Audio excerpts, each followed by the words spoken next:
പ്രധാനമന്ത്രി നരേന്ദ്രമോദി ലോക്സഭയിൽ നടത്തിയ പ്രസംഗത്തിനെ പരിഹസിച്ച വയനാട് എം പി പ്രിയങ്ക വദ്രയ്ക്ക് ട്രോൾ വർഷവുമായി സോഷ്യൽ മീഡിയ ഇപ്പോൾ രംഗത്ത് വരികയാണ്.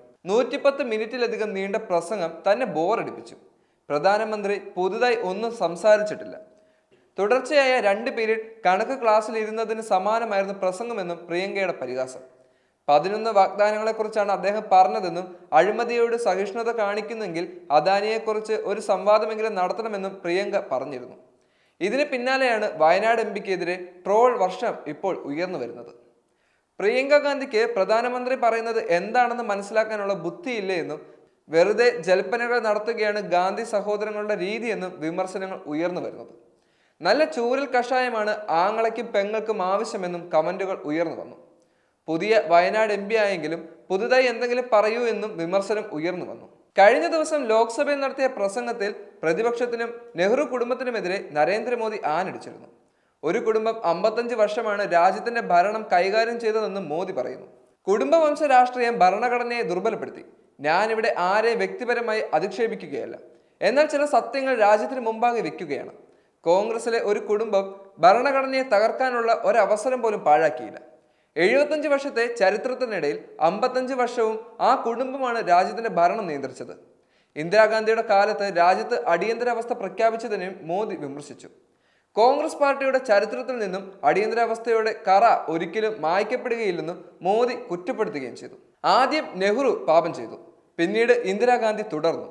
ഭരണഘടന തടസ്സമായാൽ അത് മാറ്റണമെന്ന് പ്രധാനമന്ത്രിയായിരുന്ന നെഹ്റു മുഖ്യമന്ത്രിക്ക് കത്തെഴുതി. ഇതായിരുന്നു നെഹ്റുവിന്റെ നിർദ്ദേശം. 6 പതിറ്റാണ്ടിനിടെ 75 തവണയാണ് ഭരണഘടന ഭേദഗതി ചെയ്തത്. ഈ ശീലത്തിന്റെ വിത്ത് പാകിയത് ആദ്യത്തെ പ്രധാനമന്ത്രിയായ നെഹ്റുവാണ്. പ്രധാനമന്ത്രി ഇന്ദിരാഗാന്ധി ഇത് തുടർന്നു. 1971 ഇന്ദിരാഗാന്ധിയും ആ പാപം ചെയ്തു. സുപ്രീം കോടതിയുടെ 1971 വിധിയെ അവഗണിച്ചാണ് ഇന്ദിരാഗാന്ധി ജുഡീഷ്യറിയുടെ അധികാരം കുറയ്ക്കുന്നതിനും പാർലമെന്റിൽ അധികാരം കേന്ദ്രീകരിക്കുന്നതിനുമായി ഭരണഘടനയിൽ മാറ്റം വരുത്തിയത്. കോടതിയുടെ അധികാരം ഇന്ദിര കവർന്നെടുത്തു. സ്വന്തം കസേര സംരക്ഷിക്കാൻ 60 വർഷത്തിനിടെ 75 തവണയാണ് കോൺഗ്രസ് ഭരണഘടനയെ അട്ടിമറിച്ചതെന്നും അദ്ദേഹം കുറ്റപ്പെടുത്തി. അതേസമയം രാഹുൽ ഗാന്ധി കർഷക സമരവും തൊഴിലില്ലായ്മയും യുവജനങ്ങൾക്ക് വേണ്ടിയുള്ള ക്ഷേമങ്ങളും എല്ലാ കാര്യങ്ങളും ചോദിച്ചപ്പോൾ അതിനൊന്നും ഉത്തരം പറയാൻ മോദിക്ക് സാധിച്ചില്ല. അല്ലെങ്കിലും പ്രതിപക്ഷത്തിന്റെ വായടപ്പിക്കാൻ ശ്രമിക്കുന്ന മോദിക്ക് ഉത്തരങ്ങൾ കൃത്യമായി പറയാൻ പേടിയാണ്. പറയാൻ വേണ്ടി ചരിത്രങ്ങൾ മാത്രമുള്ള മോദി എന്തുകൊണ്ട് ഇപ്പോൾ ഇന്ത്യയിൽ നടക്കുന്ന കാര്യങ്ങളെപ്പറ്റി സംസാരിക്കുന്നില്ല എന്നതും നമ്മൾ ചിന്തിക്കേണ്ട ഒരു കാര്യമാണ്. മണിപ്പൂരിലെ കലാപവും ഗുജറാത്ത് കലാപവും അങ്ങനെ നിരവധിയായിട്ടുള്ള വംശീയ കലാപവും വർഗീയ കലാപവും ഉണ്ടാക്കുന്ന RSSും BJPയും പോലുള്ള രാഷ്ട്രീയ പ്രസ്ഥാനങ്ങൾ നിലനിർത്തുന്ന വർഗീയത എത്രത്തോളം രാജ്യത്തെ ദോഷകരമായി ബാധിക്കുന്നു എന്നുള്ളതും ചിന്തിക്കേണ്ട ഒരു കാര്യം തന്നെയാണ്. എന്തൊക്കെയാണെങ്കിലും ഇരുപക്ഷങ്ങളും നല്ല രീതിയിൽ വാഗ്വാദം നടക്കുന്ന സമയത്ത് ഇന്ത്യയിലുള്ള ഇനി ഭാവി കാര്യങ്ങളെപ്പറ്റി സംസാരിക്കേണ്ടത് ആരാണെന്നും ഭാവി എങ്ങനെയാകുമെന്നും നമ്മൾക്ക് കണ്ടു തന്നെ അറിയേണ്ടി വരും.